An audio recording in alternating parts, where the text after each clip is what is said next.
Okná vede do Koránu.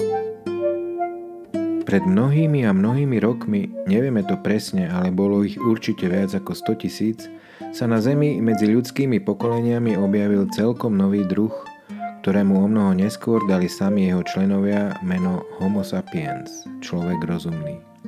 Možno aj trocha samoľúbo, ale v tom pomenovaní bola predsa len určitá presvedčivosť, lebo nie veľké tesáky či rýchle nohy, ani schopnosť fotosyntézy, ale veľký mozog bol jeho dominantnou črtou. Keď sa na úsvite svojich dejín obhliadol okolo seba, videl trávu, stromy, zvieratá, rieky, more, kamene, slnko, mesiac, hviezdy a veľa ďalších vecí, ktoré nevytvoril. Nebolo to z večera do rána, ale človek postupne pochopil, že blesky na ňo nikto nezhadzuje, ale že sú to výboje energie nahromadenej v atmosfére a že všetko okolo neho a všetko v jeho vnútri je prejavom tej istej energie. Jeho druh úspešne prežil dodnes, lebo porozumel prírode. Túto svoju činnosť nazval veda. Keď sa jeho dnešný potomok obhliadne okolo seba, vidí domy, autá, televízory, počítače, mobily, ďalekohľady, mikroskopy a veľa ďalších vecí, ktoré sám vytvoril. To všetko sú výtvory vedy. Sú čoraz zložitejšie a rozumie im čoraz menej príslušníkov druhu. Človek sa dnes v novinách, televízii, rádiu či na internete v športovej rubrike dozvie, kto dal gól na futbale, či kto sa pobil na hokeji, a v kultúrnej rubrike zasa zistí, ktorý herec sa rozviedol, či ktorá herečka drží otučňovacú kúru, ale zriedka tam nájde vysvetlenie, ako vlastne funguje magnetická rezonancia, vakcína, lieky, či prečo sa mení svetová klíma a ako rýchlo miznú ostatné druhy organizmov z povrchu Zeme. Ale práve od týchto vecí dnes závisí jeho vlastný život a prežitie jeho druhu. Ak chceme pokračovať vo svojom príbehu na Zemi, musíme porozumieť súčasnej vede tak, ako sme sa kedysi dávno naučili narábať s ohňom, najväčším z ľudských vynálezov. Musíme naplniť zmysel mena, ktoré sme si pre seba vybrali, Homo sapiens, človek rozumný. Preto otvárame Okná vede do Koránu.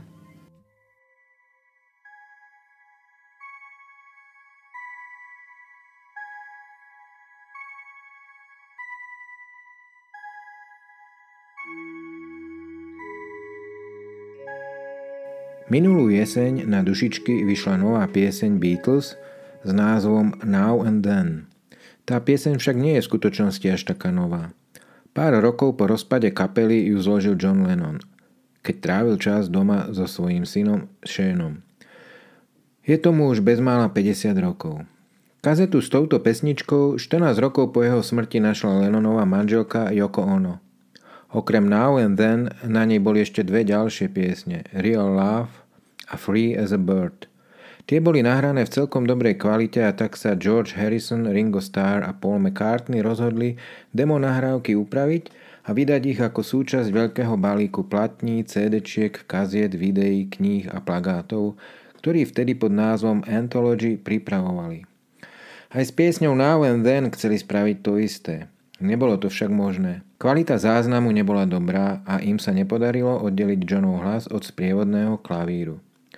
Ubehlo ďalších takmer 30 rokov a Paul s Ringom, už bez Georgia, sa opäť spojili na príprave filmu a seriálu o Beatles pod názvom Get Back.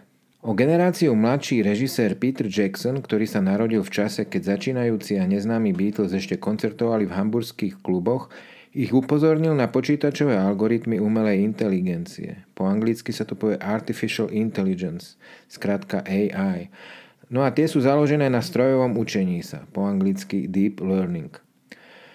Tieto algoritmy poľahky zvládnu oddeliť nielen klavír od spevu, ale aj jednotlivé nástroje v orchestri.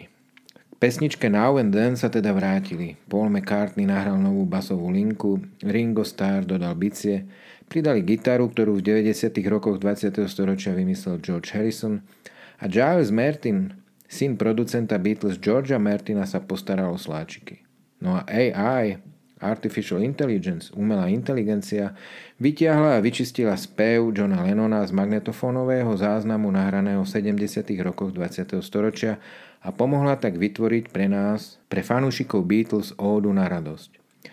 Peter Jackson potom k hotovej pesničke spravil video, v ktorom sa stretávajú 80-roční Ringo a Paul s Georgeom a Johnom. Ako keby ich stroj času preniesol do čias, keď boli Fab. AI v rukách múdrych ľudí takto spravila dobrú vec. Ale spomeňme si, pár týždňov pred vydaním novej piesne Beatles, ktorá potešila toľkých na celom svete, sa v slovenských predvolebných sociálnych sieťach objavil sfalšovaný záznam rozhovoru novinárky a politika, ktorý mal za cieľ nie potešiť, ale podvádzať.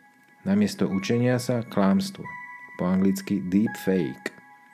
AI v rukách hlúpych ľudí takto spravila zlú vec.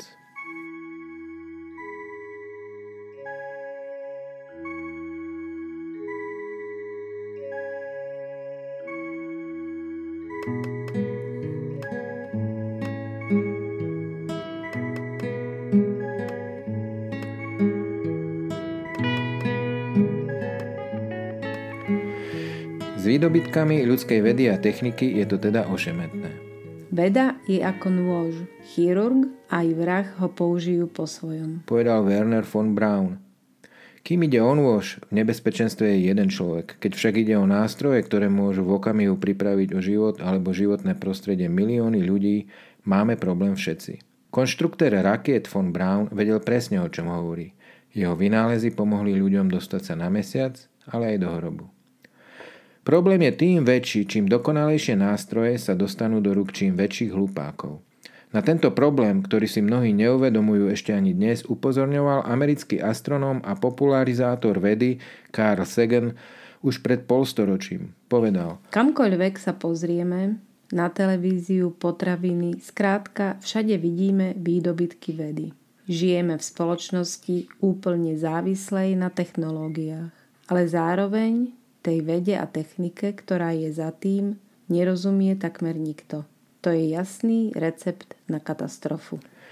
V knihe z roku 1995 The Demon Haunted World Science as a Candle in the Dark, vyšlo to po česky Sviet bez stínu démonu, vieda ako svíčka v temnote, vo vydavateľstve Epocha v roku 2023, teda v minulom roku, vyjadril Sagan presvedčenie, že veda je pre nás dôležitá nielen ako hnacia sila objavov, ale zároveň ako záruka slobodnej a udržateľnej civilizácie. Ale čo je to vlastne tá veda?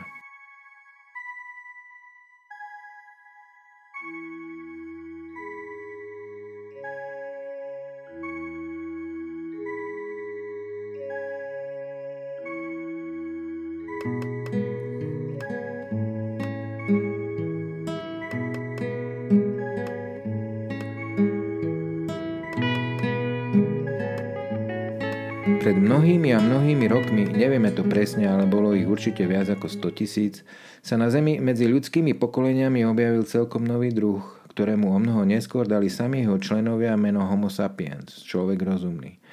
Možno aj trochu samoľúbo, ale v tom pomenovaní bola predsa len určitá presvedčivosť, lebo nie veľké tesáky či rýchle nohy, ani schopnosť fotosyntézy, ale veľký mozog bol jeho dominantnou črtou. Keď sa na úsvite svojich dejín obhliadol okolo seba, videl trávu, stromy, zvieratá, rieky, more, kamene, slnko, mesiac, hviezdy a veľa ďalších vecí, ktoré nevytvoril. Nebolo to z večera do rána, ale človek postupne pochopil, že blesky na ňo nikto nezhadzuje, ale že sú to výboje energie nahromadenej v atmosfére a že všetko okolo neho a všetko v jeho vnútri je prejavom tej istej energie. Jeho druh úspešne prežil dodnes, lebo porozumel prírode. Túto svoju činnosť nazval veda.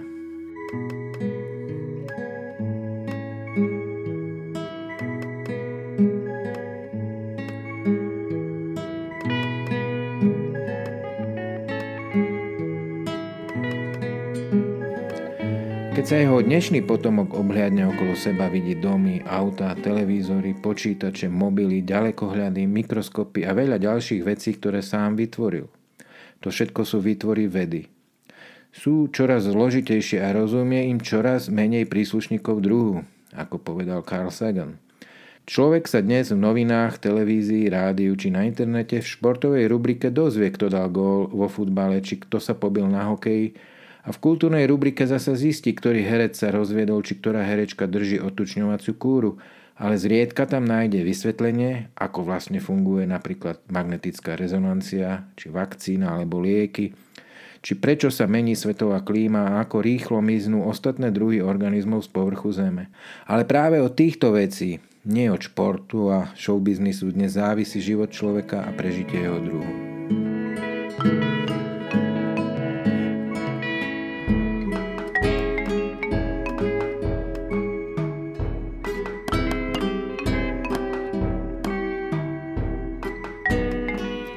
Tomáš Janovic napísal: Keď vojde zlo, tak povie dobrý deň, som dobro. Keď vojde dobro, povie iba dobrý deň. A taká je aj správna veda. Tá vám nepovie dobrý deň, som veda a mám pravdu. Spoľahnúť sa na vedu preto nie je pre súčasného človeka vôbec ľahké. Oveľa ľahšie je veriť jednoduchým lžiam, tak povediac dezinformáciám a hoaxom. Taký hoax, keď k vám vojde, povie dobrý deň, som pravda. Filozof Karl Popper, jeden z najväčších filozofov 20. storočia, si všimol, že prírodné vedy nedávajú na otázky definitívne odpovede. Ich úlohou je dokazovať nepravdy a klásť stále nové otázky. Podľa tohto tvrdenia by sme si teda mohli myslieť, že každá vedecká práca, každá veda je chybná, ale nie je to tak. Newtonová teória usporiadania vesmíru bola storočia považovaná za správnu, kým neprišiel Einstein a neukázal, že Newtonové rovnice nevyhovujú pri rýchlostiach blízkych rýchlosti svetla. Znamená to, že Newton sa mýlil, že podvádzal? Určite nie. V časoch bez rakiet, lietadiel, aut a bicyklov, pri svetle sviečky, presne opisoval zákony pohybu hviezd aj všetkých vyššie spomenutých, ešte nejestvujúcich dopravných prostriedkov. A všetko vypočítal správne. Jeho výpočet je jednou z najvýznamnejších udalostí v dejinách vedy. Nevedel však o veciach, ktoré Einstein už poznal. Ako ani my dnes nevieme, aké dvere na nás čakajú za ďalšou otáčkou, stúpajúc po prvý raz hore schodmi točitého schodiska. Newtonová teória teda nebola omylom, ale obrovským schodom k poznaniu sveta. Podobne ako Einsteinová teória relativity.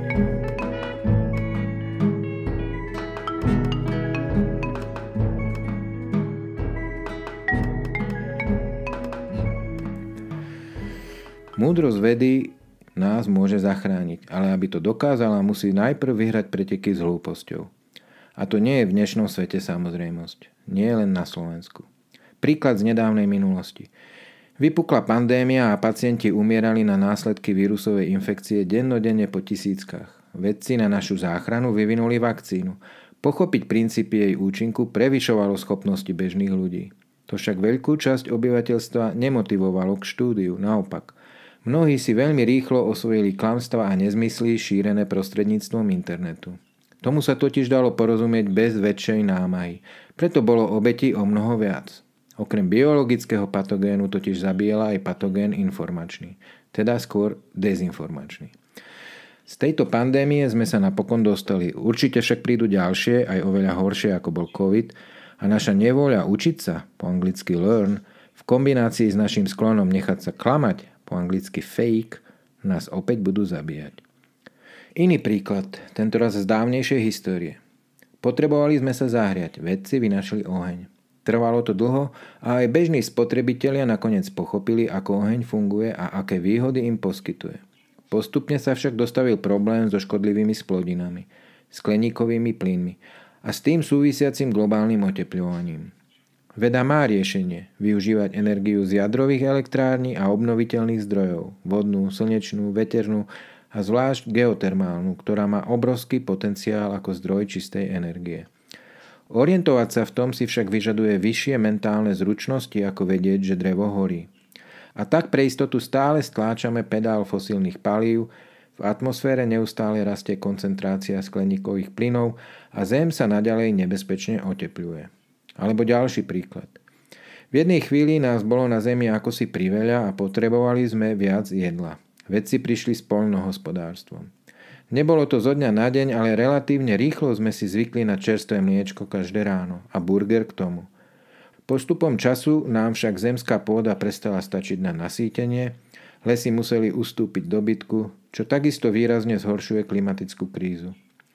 Veda ponúka dosiahnuteľnú záchranu, konzumovať energeticky a ekologicky menej náročnú stravu, napríklad jedlý hmyz, ktorý poskytuje plnohodnotnú výživu a pritom vyžaduje oveľa menej prírodných zdrojov v porovnaní s produkciou mäsa. Kto z nás si to však uvedomuje? Je ľahšie naplniť si žalúdok tradičným rezňom a netrápiť sa globálnymi problémami, ktoré tým spôsobujeme. Časom azda tieto súvislosti pochopí väčšina a ľudstvo sa napokon z klimatickej krízy vyšmykne, tak ako vyviazlo z pandémie. Ale pred nami sú ešte omnoho ťažšie skúšky, pri ktorých toľko času na vybrdnutie nemáme. Najvážnejšou a najnaliehavejšou hrozbou pre človeka je vymieranie druhov, odborne povedané strata biodiverzity. Druhy organizmov sa dnes strácajú zo zemského povrchu 100-krát až 1000-krát rýchlejšie, ako tomu bolo pred miliónmi rokov. Za posledné storočie, ktoré je najviac v celej histórii poznamenané ľudskou činnosťou, vymreli tisícky druhov stavovcov a hmyz zmizne ešte 8-krát rýchlejšie. O 100 rokov nemusí na našej planéte poletovať už ani muška. Dôsledky pre ľudstvo budú rýchle a ničivé. Človek totiž závisí od hmyzu a nie naopak, povedané vo veršoch. Som korunou tvorstva, no zavše trocha ma trápi, že tvorstvo všimne si sotva, keď ma z tej hlavy raz nechtiac stratí.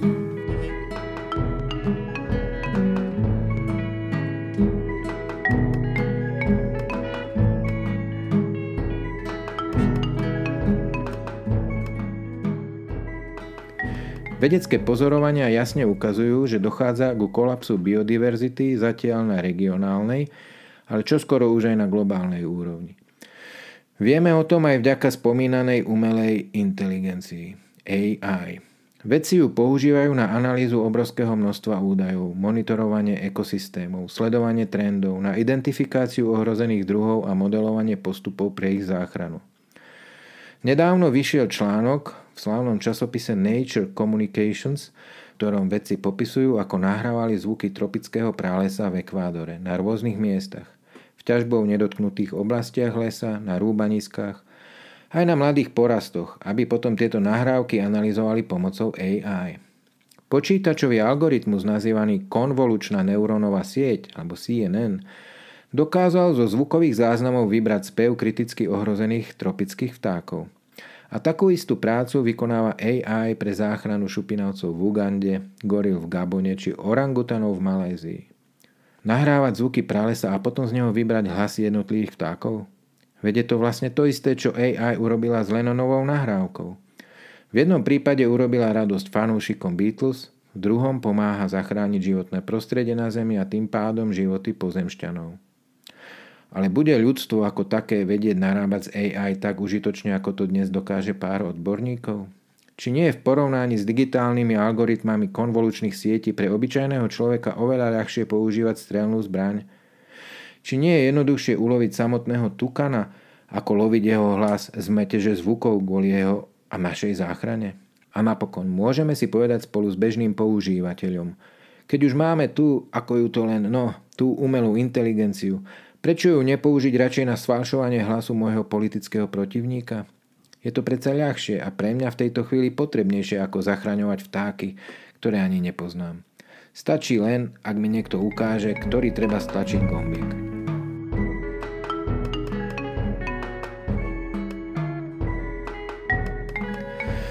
Jedna z Andersenových rozprávok je o zlom zrkadle, ktoré sa rozbilo a črepiny z neho sa rozleteli do celého sveta.